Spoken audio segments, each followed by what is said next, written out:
So where we're going to start for this section of the course is we're going to explain and define the basic terminology that you need to know when counseling LGBTQ patients who have diverse sexual orientations and diverse gender identities.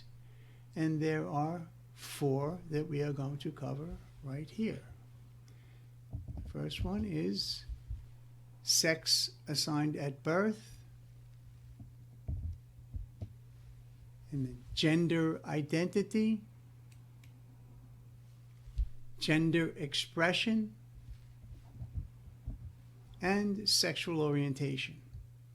So we're going to get into it a little bit more to explain and define these terms, these 4 terms, as the basic terminology. Okay? All right, here we go. The first one is sex assigned at birth. Sex assigned at birth is basic physical anatomy. This is often assigned by a doctor before or immediately after birth by looking at the baby's anatomy. So it's based on the anatomy and assigned by the doctor before or immediately after birth. But now with the sonograms, they can tell the sex that the baby will be born as, and people start decorating the room based on what they see in the sonogram. Okay? So for the most part, the typical sex assigned at birth is either male or female. Variations in sex characteristics can be variations among hormones, chromosomes, and or anatomy. Having said that, as part of this training course, we will review other variations in sex assigned at birth. For example, the term intersex can be used as an umbrella term for those born with varying sex characteristics. So I'm including a printout. There'll be a printout, a PDF form printout attached that explains all the language and the terminology that we'll be using. But here's one here, intersex, okay? Because words matter. So the word hermaphrodite is a stigmatizing and misleading word and is antiquated and no longer used in medical literature. It is preferable to use the term or the word intersex in its place. So when we get into what's not acceptable to be used as far as language, because words matter, we're not using hermaphrodite as one of the no's, and we're going to get into explaining what the definition of intersex. Okay, so this first one, the terminology is sex assigned at birth, and what that is, and also intersex. Okay, the second one is gender identity. Gender identity is a person's internal sense of their own gender. So this is beyond the quiz. It's internally how they feel. It's patient-centered, Rogerian theory, what the patient feels their gender is. So gender identity is how a person feels about their gender and their role in societal and cultural gender practices. Gender identity refers to the individual's identification of a person's gender as defined by that person and can differ from their sex assigned at birth. So again, with motivational interviewing, Miller and Rolnick, Carl Rogers, Rogerian theory, patient-centered, it's how the patient defines themselves, and that's what we're going to use to define them. We're going to use what they want to be defined as. Okay? All persons have a gender identity. You, me, everybody watching this. Gender identity forms very early in childhood. For example, when young children start to say, I'm a boy or I'm a girl, they are describing how they feel about their own gender.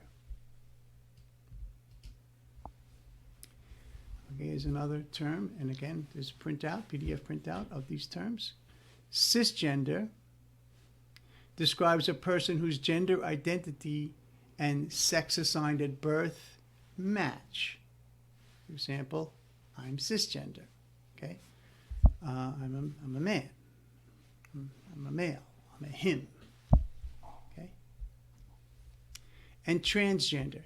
Transgender describes a person whose gender identity differs from their sex assigned at birth. So cisgender is if the sex assigned at birth and the gender identity match. And transgender is when a person whose gender identity differs from the sex assigned at birth. Okay, so, all right, and again, there's a printout. So the next one is number 3, gender expression. Gender expression describes how a person expresses their gender externally. So this is externally now. Gender expression is the physical manifestation of one's gender identity through clothing, hairstyles, voice, body shape, mannerisms, etc. So as different from gender identity, gender expression, how they express their gender. Gender expression is how a person communicates their gender to others in society. A person's gender expression can change over time, and they can change day to day depending on how the person feels. So again, how the person feels based on motivational interview and patient-centered. The gender expression can differ from day to day or over time. Here's a little note. Gender expression does not necessarily tell us how someone identifies their gender. We can't necessarily identify their gender by their expression. It is best not to assume that someone is based on their style of clothing. It is best to ask permission, ask the person. It is best to ask the person how they identify. So don't assume, don't think you know what someone's gender expression is based on their external, how they're presenting themselves. It's best to ask how they identify. Okay? All right. And 4, it's 2 slides here. So 4A is sexual orientation. Sexual orientation describes feelings of physical, romantic, emotional, or other forms of attraction to others. So sexual orientation, physical, romantic, emotional attraction, who you're attracted to. Attraction can mean different things to different people. Feelings of attraction are not a choice or something someone can control. Sexual orientation can start to form during early childhood development. Think back to when you had your first crush. This is when your sexual orientation started to develop. So even with that first crush or this emotional attraction or physical attraction to someone, whoever it is not a choice. That just happens. Okay, we can't control. Like when we had that first crush, that happens. We don't control that.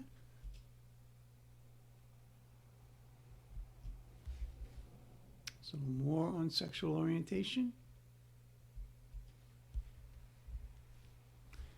Common terms associated with sexual orientation are, and here is the terminology, and there is a printout. Okay, the common terms associated with sexual orientation are lesbian, gay, bisexual, pansexual, queer, and straight. There's a printout for all of these. Lesbians describes a girl or woman who is primarily attracted to other girls or women.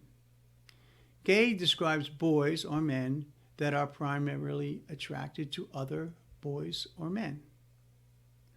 Bisexual refers to people who are attracted to their own gender as well as other genders. Pansexual refers to someone who is attracted to people regardless of their gender. Asexual is used to describe someone who may not feel sexual attraction towards any gender. Okay? This does not mean that an asexual person does not want to be in a relationship. Asexual just means that the element of sexual attraction is absent. Okay, so here's a sexual orientation. Here we are. Common phrases: lesbian, gay, bisexual, pansexual, queer, or straight, and also asexual. Okay, so those are the 4 categories of SOGIE terminology, basic SOGIE terminology, but we're going to get into it more as this course progresses. Okay? All right.